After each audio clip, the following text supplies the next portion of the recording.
chính là gì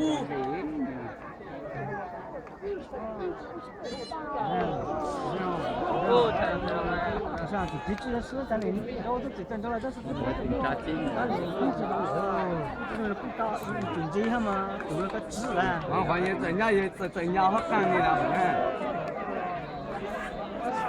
这地在看什么？喂，cho nhiều nó đều có cả đâu ấy.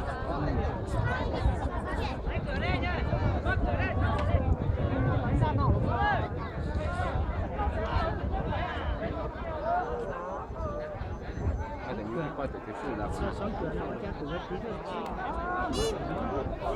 người ta sang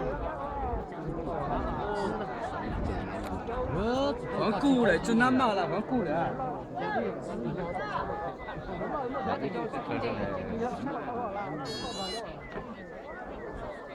chỉ phải chú này, cái chỗ phá thì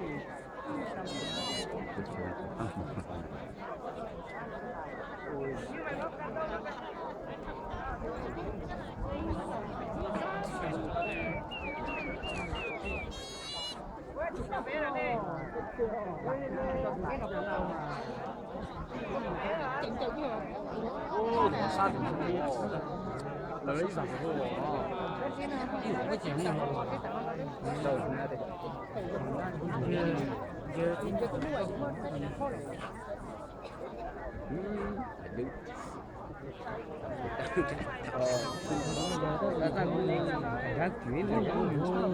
đi chồng nữa hả?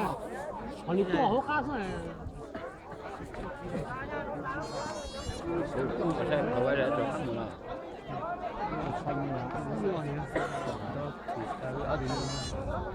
Thế là con gì chỉ đúng rồi. Là tao có để ăn chứ tao muốn ta. Của chân nhiệt thôi chứ.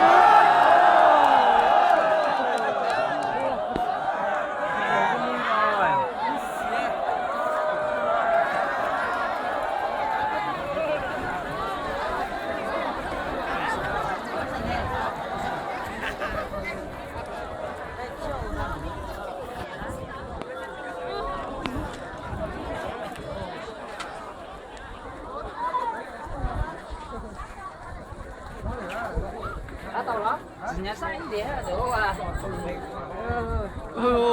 Nhà sách được chúng ta đâu?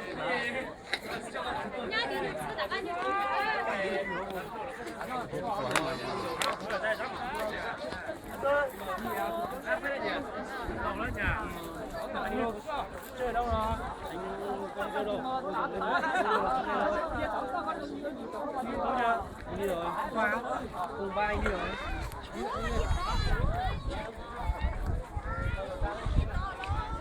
Đâu nhà ai thì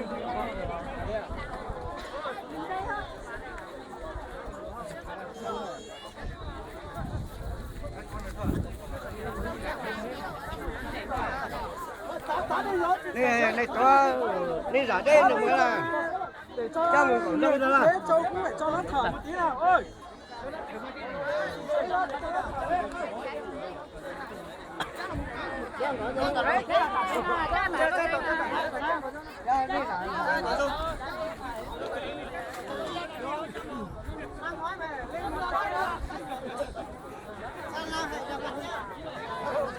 Mục tiêu rất được chứ không được ai cho vào chọn như thế